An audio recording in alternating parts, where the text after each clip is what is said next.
ओम श्री परमात्मा नमः। मैं आचार्य हृदय अवस्थी आप सभी का शास्त्र चर्चा चैनल पर हार्दिक स्वागत करता हूँ। परम पूज्य गुरु जी प्रातः स्मरणीय वेद मूर्ति तपोनिष्ठ गीता उपनिषद पुराण और धर्म शास्त्र के विशेषज्ञ संस्कृत धर्म विज्ञान संकाय के व्याकरण विभाग के पूर्व अध्यक्ष प्रोफेसर पंडित भगवत शरण शुक्ल हम लोग को चरक संहिता के सारे स्थान पर ज्ञान दे रहे हैं। अथवा अध्याय और 21वें अंश का आज गुरु जी सरल शब्दों में अर्थ हम लोग को बताएंगे। तो चलते हैं गुरु जी की ओर। यल्लीलायित विश्वमेतदखिलं यस्मिन् पुनर्लीयते यस्मात् सावरजङ्गमात्मकमिदं लोकं दरीदृश्यते भासा यस्य विभान्ति सर्वजगतः ज्योतिषि सर्वात्मना तं देवं जगदेककारणमयं वन्दे त्रिलोकीश्वरं। कृष्णाय वासुदेवाय हरये परमात्मने प्रणतक्लेशनाशाय गोविंदाय नमो नमः। शास्त्र चर्चा इस चैनल से संबद्ध सभी विद्वद्गण, सभी जिज्ञासु छात्रवृंद, सहृदय सज्जन वृंद एवं इस चैनल के व्यवस्थापक आचार्य हरि हृदय अवस्थी जी, आप सभी का चरक संहिता के शारीर स्थानक प्रकरण के जाति सूत्रीय शरीराध्याय के विचार परंपरा में स्वागत है। आज हम लोग 21वें अंश से विचार कर रहे हैं। कल यह विचार किया गया था कि कौन कौन सी औषधियां हैं जिनका प्रयोग पुंसवन संस्कार के समय होता है। उनके विषय में कई विषयों को बतलाया गया और आज उसके आगे की चर्चा है। आज जो विशेष चर्चा ये है कि गर्भ के उपघातक जो तत्व हैं वो क्या हैं। जैसे गर्भस्राव हो जाता है जिनके होने से, उस पर विशेष विचार। गर्भोपघातकरास्त्विमे भावाः भवन्ति तद यथा उत्कट विषम कठिनासन सेविन्या वात मूत्र पुरुष वेगानुरुन्धत वेगा न रूप रुन्धन्त्या दारुणान्विचित व्यायाम सेविन्यास तीक्ष्णोष्णाति मात्र सेविन्याः प्रमिताशन सेविन्या गर्भो म्रियन्ते अंतः कुक्षे। इस गर्भिणी के कुक्ष में अवस्थित जो गर्भ है वह नष्ट हो जाता है। उसके लिए बतलाते हैं। पहला जो कथन है, उत्कट विषम कठिनासन सेविन्या। जो उत्कट हैं, विषम हैं, कठिन हैं, ऐसे आसनों में जो अधिक समय तक बैठने वाली जो स्त्री है। उत्कट का मतलब है उकड़ू बहुत देर तक बैठना। विषम का मतलब है ऊंचे नीचे जगह बैठना। और जो कठिन आसन है, ऐसे जो आसन है उनका सेवन करना, इससे भी जो है वो गर्भ के जो है मरने का या श्राव होने का जो है एक आशंका बनती है। तो तात्पर्य है कि जिन आसनों की चर्चा यहाँ पर की गई, गर्भिणी स्त्री को आवश्यकता पड़ने पर अल्प समय में उनका आचरण किया जा सकता है, परंतु अधिक समय तक इन आसनों में स्थित नहीं होना चाहिए। दूसरा जो इनका कथन है कि वात मूत्र पुरुष वेगानुपरुन्धत्या। वात, जिसको अगर अपान वायु खुल रही उसको रोक दिया, लघु शंका लगी उसको जो है रोक दिया। इसी तरह से दीर्घ शंका का जो वेग है उसको रोक दिया। तो उनके रोकने से गर्भ में भी उसका कुप्रभाव पड़ता है और गर्भ के स्राव होने की या गर्भ के गिरने की स्थिति बनती है। तीसरा जो इन्होंने बतलाया, दारुणानुचित व्यायाम सेविन्या। अत्यंत कठिन और अनुचित, अनुचित का तात्पर्य जिसको गर्भिणी स्त्री को जिस व्यायाम का, जिन आसनों का अभ्यास नहीं करना चाहिए उनका जो अभ्यास करती हैं, उनका भी गर्भ गिरने की आशंका बन जाती है। अगला जो है तीक्ष्णोष्णाति मात्र सेविन्या। अत्यंत तीखा, अत्यंत गर्म ऐसे खाद्य पदार्थों का सेवन करने वाली के भी गर्भ गिरने की आशंका बनती है। प्रमिताशन सेविन्या, प्रमिताशन सेविन्या का तात्पर्य है कि जो है थोड़ी मात्रा में भोजन करने वाली स्त्री जो है अल्प ही भोजन लेती है, जितना आवश्यक उतना भोजन नहीं लेती है, तो ऐसे स्त्री का गर्भ पूर्ण पुष्ट होगा नहीं तो उसके गिरने की आशंका होती है। अर्थात आयुर्वेद के अनुसार गर्भिणी के लिए जो भी पदार्थ सेवनीय हैं उनको उचित मात्रा में सेवन उसके लिए आवश्यक है। तो इन जो ये हेतु दिए गए हैं, इन हेतुओं के होने से गर्भिणी के गर्भ में ही जो है गर्भस्थ शिशु के मरने की आशंका हो जाती है। अकाले व संस्कृते शोषी व भवति, और कभी कभी जो है असमय में भी जो है वो गर्भस्राव हो जाता है। अकाले भी संसते शोषी व भवति, अथवा गर्भाशय में ही वह जो शिशु है वो मर जाता है।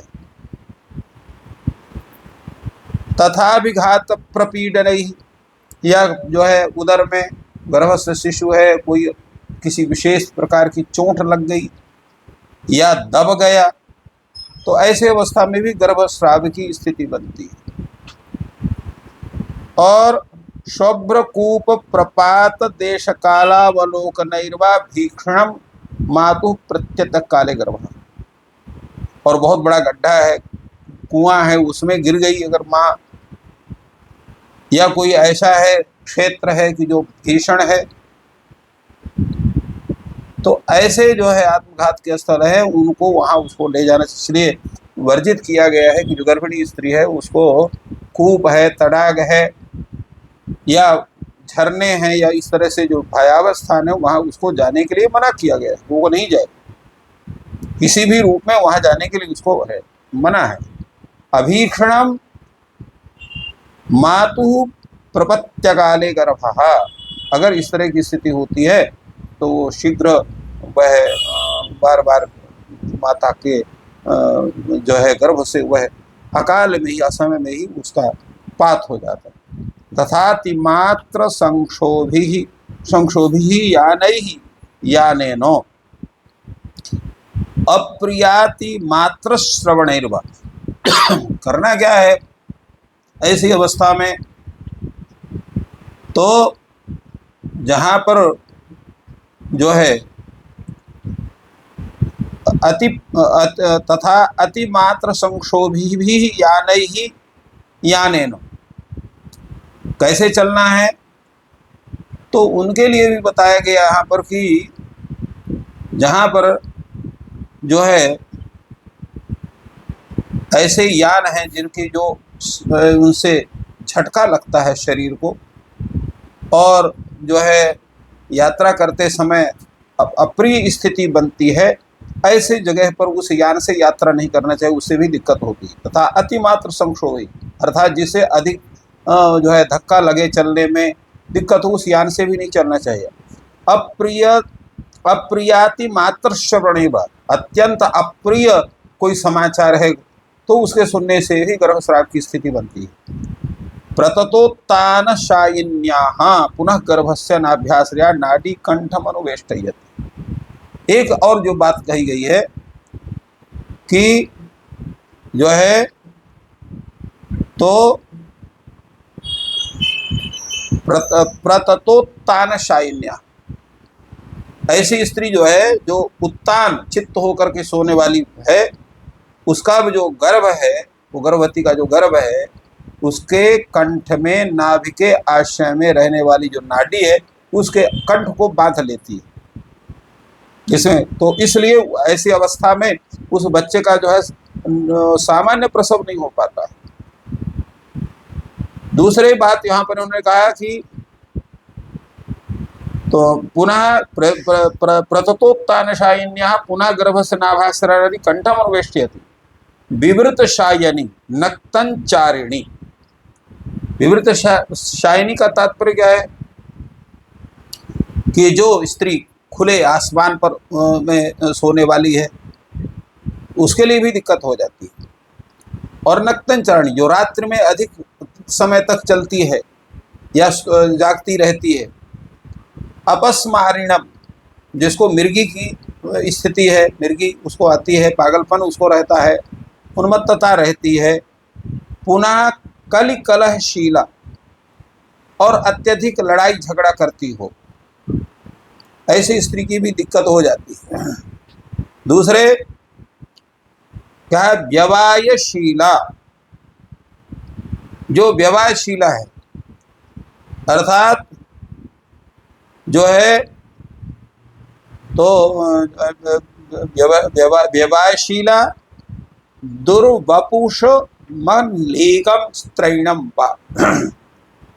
अर्थात जो है जो स्त्री गर्भाधान होने के बाद भी शारीरिक संपर्क करती है और उसके साथ साथ जो है उसका जो शरीर है वो निर्लज्ज स्त्री समाज के से स्नेह करने वाले अगर ऐसे तद्रूप उसका संतान होती है अथवा स्त्रैण उसकी संतान होता है।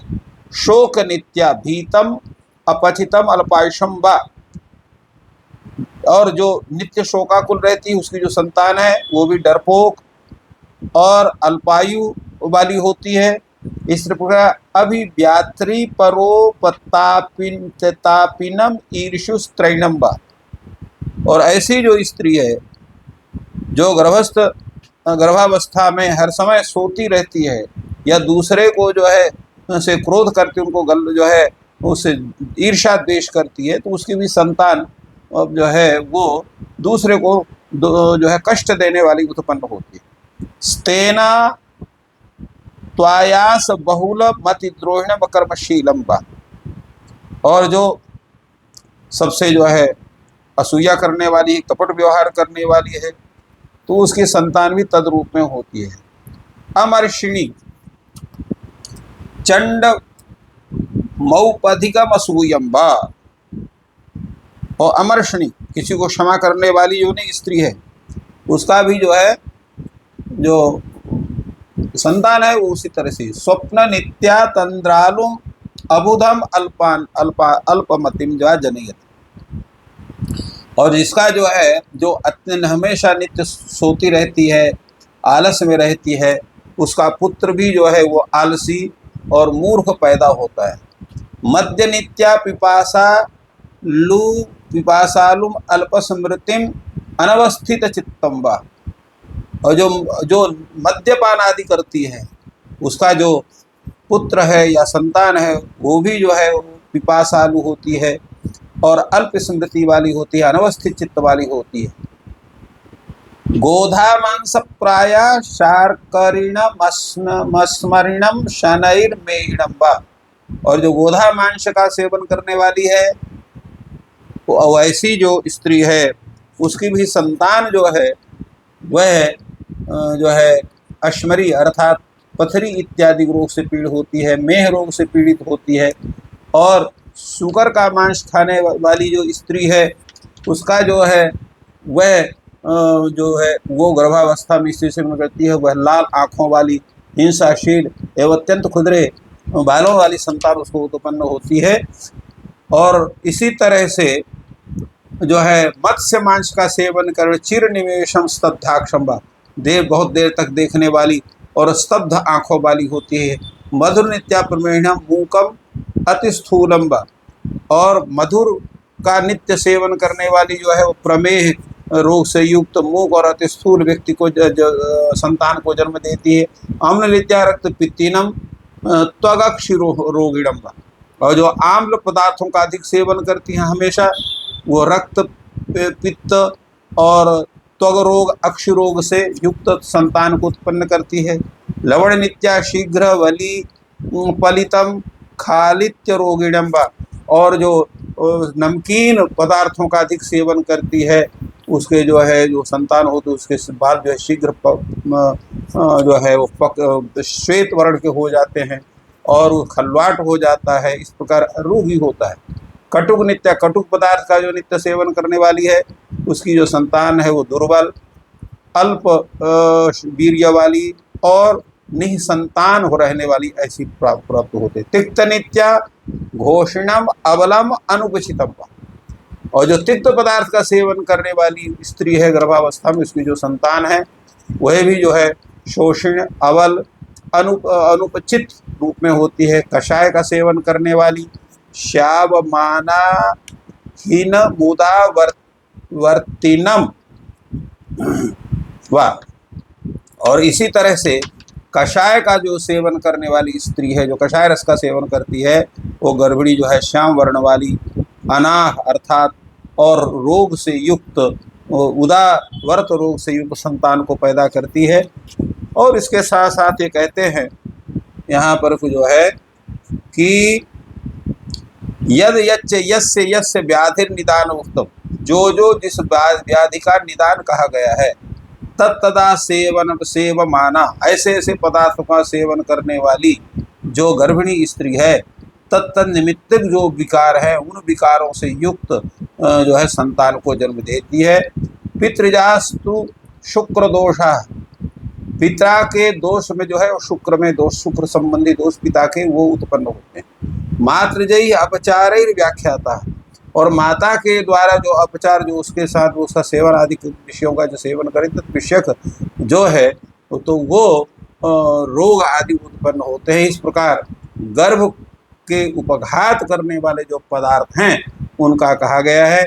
इसलिए जो है अहितानाहार विहारान प्रजा संपदमिच्छन्ति स्त्री विशेषेण वर्जयेत्, इसलिए स्त्री को चाहिए कि जो अहित कारक जो आहार है, विहार है, और तो वो जो प्रजा संपत्ति को चाहने वाली जो स्त्री है उनका जो है पूर्ण रूप से त्याग करे, उनका सेवन न करें, न उस आहार का सेवन करें, न उस विहार का सेवन करें। और सुंदर आचरण जो शास्त्र में कथन है, जो धर्मशास्त्र में, आयुर्वेद शास्त्र में जिन आचार व्यवहार का कथन है उन्हीं को अपने विषय में उनका सेवन करने चाहिए। साध्वाचारा चात्मानो उपचरेत हिताभ्याहार विहाराभ्याम, और हितकारक जो आहार विहार है उनका सेवन करेगी तो उसको उत्तम संतान की प्राप्ति होगी। तो इस प्रकार गुरु जी ने बहुत ही सरल शब्दों में इसे का अर्थ समझाया। आपका दिन शुभ हो। धन्यवाद।